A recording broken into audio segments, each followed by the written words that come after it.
C'est une affaire qui a beaucoup choqué, celle de ce livreur affilié à l'application Deliveroo qui a refusé de livrer plusieurs restaurants cachers de Strasbourg parce qu'ils étaient spécialisés dans la cuisine israélienne. À plusieurs reprises, ce livreur ouvertement antisémite a expliqué aux restaurateurs concernés qu'il ne servait pas les juifs. Depuis, plusieurs plaintes ont été déposées et le parquet de Strasbourg compte bien faire la lumière sur cette terrible histoire. Hier soir, l'un des restaurateurs concernés par ces attaques était sur notre plateau pour nous faire part de son émotion. Il me dit je livre pas le cachère, je livre pas pour les juifs et il est parti. Ça m'est jamais arrivé donc j'ai été sous le choc. Si Deliveroo a très rapidement fait savoir qu'elle avait l'intention d'enquêter pour comprendre ce qui s'était passé, une plainte a été déposée contre l'entreprise britannique. Un représentant de Deliveroo est sur notre plateau ce soir pour tout nous dire sur cette affaire et sur ce que compte faire la compagnie. Alors, ils vont arriver dans un instant. Je sais qu'il y en a qui voulaient réagir encore sur cette affaire qui a fait énormément parler. J'ai eu énormément de remerciements de la part des internautes. Donc merci à vous d'avoir mis cette affaire en lumière. Ils vont arriver dans un instant, vous le savez, on est en direct. Qu'est-ce que vous pouvez dire? Oui. Non, j'avais posé la question et je souhaite maintenant leur poser de vive voix. C'était qu'ils n'arrivaient pas à trouver les mis en cause. Et je voulais savoir pourquoi, puisque nous, on arrive à le savoir sur l'application, à savoir les prénoms des livreurs. Donc pourquoi eux n'arrivaient pas à remonter jusqu'à leurs traces, alors que normalement, ils sont géolocalisés? Sûrement l'usurpation. Oui. La vraie question, c'est est-ce que cet incident, il aurait pu être évité? Dans une entreprise classique, vous faites des entretiens d'embauche, vous rencontrez les salariés, vous vous intéressez à leur vie, et si vous tombez sur un dégénéré, un fou, vous pouvez vous en rendre compte, pas tout le temps. Pas tout le temps, mais vous pouvez vous en rendre compte.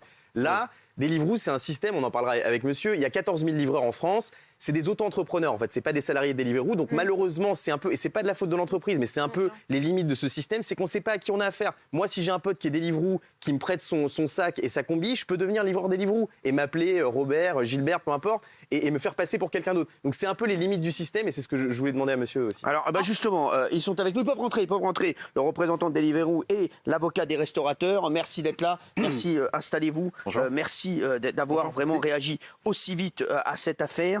Damien Stéphane, vous êtes porte-parole de Deliveroo, ça va, vous arrivez à vous asseoir, tout va bien? Merci. Bien. En tout cas, je voudrais vous dire bravo en tout cas d'avoir réagi aussi vite, Deliveroo. Je trouve que vraiment c'était fort de votre part. Et c'est vrai que ce qui s'est passé, merci d'être avec nous également, je vous ai vu hier en FaceTime, vous êtes encore plus beau en vrai. Et c'est vrai que ce qui s'est passé, ça a choqué tout le monde. Et le fait que vous réagissiez directement, il y a beaucoup de gens qui se sont dit c'est bien que Deliveroo réagisse. Comment ça s'est passé? Comment ça peut se passer ça? Merci de votre invitation Cyril d'abord, et c'est bien normal qu'on ait réagi et qu'on se soit rendu disponible parce que on a été aussi choqués que vous tous sur le plateau. Je comprends très bien votre émotion. On la partage et je n'ai eu de cesse depuis hier en fait, de dire que cet acte-là nous révolte. Antisémitisme, racisme, discrimination de toute nature, c'est des choses qui sont absolument inqualifiables et qui ne correspondent pas du tout aux valeurs que nous promouvons chez Deliveroo. Que la marque vraiment prône Deliveroo, avec qui il n'y a jamais eu vraiment de soucis. Est-ce que vous pouvez retrouver la personne qui a fait ça? Oui, absolument. On a bon espoir de retrouver la personne qui a fait ça et ça ne devrait pas poser de problème. Aujourd'hui, là, on est en discussion étroite avec les services de police qui se sont emparés du sujet et qui enquêtent. On s'est mis à leur disposition intégrale, naturellement, et on va les aider à retrouver l'auteur de ces faits. Alors, merci d'être là, maître Raphaël Nizan. Je sais que le restaurateur est extrêmement choqué, on l'a vu hier. Qu'est-ce que vous avez à dire au porte-parole de Deliveroo aujourd'hui? Alors, c'est bien que Deliveroo réagisse. Non, ça, bravo à vous. Vraiment. Hier, ça, c'est super. Mais jeudi soir, quand l'incident s'est passé, il n'y a pas eu de réaction, ou pas une réaction satisfaisante. Quand le restaurateur s'est adressé à Deliveroo, on lui a répondu un prénom, on lui a dit le livreur, il s'appelle un tel, Jésus. Bon, ça semble être un nom d'emprunt ou un alias, franchement. Et puis, on lui a dit, on va prévenir son supérieur hiérarchique. Alors qu'il n'y a pas de supérieur hiérarchique. Et puis, plus de nouvelles après.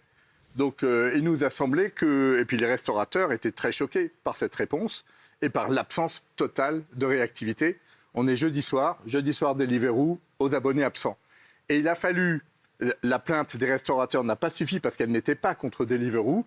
Il a fallu la plainte du BNVCA de M. Gozlan et du consistoire israélite du Bas-Rhin le dimanche, telle que j'ai déposée le dimanche, contre Deliveroo aussi, pour que Deliveroo se bouge à partir du lundi matin. Donc, qu'est-ce que vous avez à répondre à ça? Alors, l'enchaînement des faits n'est pas tout à fait celui-ci, mais je ne veux pas aller sur ce terrain-là. Ce que je peux vous garantir, c'est que les faits, on les prend très au sérieux. S'il y a eu un petit retard à l'allumage, je le regrette, je le déplore, mais c'est typiquement pas le genre de choses sur lequel on est laxiste ou qu'on va laisser passer. Pour nous, c'est quelque chose, on réagit instantanément. On veut condamner fermement des agissements comme ça. Ils sont inacceptables et absolument pas conformes à nos valeurs. J'ai parlé à ces 2 restaurateurs hier matin. On a une conversation très constructive. Je les ai assurés du soutien de Deliveroo et de notre aide, évidemment, pour faire émerger la vérité là-dessus. Qu'est-ce qui va se passer alors maintenant? Vous allez essayer de retrouver la personne qui a fait ça. Elle va être sanctionnée, bien entendu.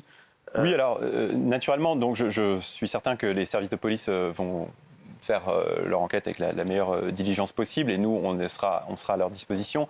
Les moyens dont nous, on disposera et l'engagement qu'on peut prendre aujourd'hui, c'est que si l'auteur des faits est retrouvé, et il le sera, et si les faits sont qualifiés, et je n'ai aucun doute qu'ils le seront, s'ils sont avérés, nous, on agira, on mettra un terme à notre coopération commerciale avec ce prestataire-là. Parce qu'on veut faire, je ne dirais pas qu'on veut faire un exemple, mais on veut qu'il soit très fermement entendu que pour nous, ce genre d'agissements sont inacceptables. Bien sûr, oui, Nicolas Pernicot. J'ai une question. À un moment donné, vous les rémunérez, ces gens. Il n'y a pas de piège à ma question, mais vous ne savez pas qui c'est ou vous ne voulez pas donner son nom? Alors, bien sûr que nous savons qui ils sont. Moi, naturellement, je ne donnerai pas en pâture le nom de quelqu'un comme ça. Je pense qu'on vous demande, il ne faut pas ajouter la vindicte à l'outrage. Bien sûr. Non, mais rassurez-vous sur le fait que vous savez, vous l'avez identifié. Oui, naturellement. Après, il y a des choses. Il faut démêler les chevaux, quoi, si vous voulez. Donc, l'émotion de tout le monde, elle est légitime et on la partage. On veut faire les choses en lien avec la police, en lien avec vous, Maître Nizan, de manière extrêmement méthodique, pour que, voilà, à la fin, les choses soient claires, qu'elles soient dites et qu'on puisse agir. Merci en tout cas, Deliveroo. Maître Nizan, est-ce que la réponse de Deliveroo vous convient? C'est une partie de satisfaction parce que, encore une fois, il y a eu réaction depuis hier. Voilà. Et cette réaction, c'est vrai qu'elle est bien. Je suis un peu surpris quand même que la police n'ait pas encore mis la main sur l'individu parce qu'il avait une tablette Deliveroo. Il est vraiment pistable de façon électronique. Et donc, c'est une personne. Les restaurateurs m'auraient dit s'ils avaient été confrontés avec lui. Pour le moment, à 7 minutes, eh bien, la coopération de Deliveroo n'a pas été jusqu'à son terme puisqu'il n'y a pas eu d'interpellation.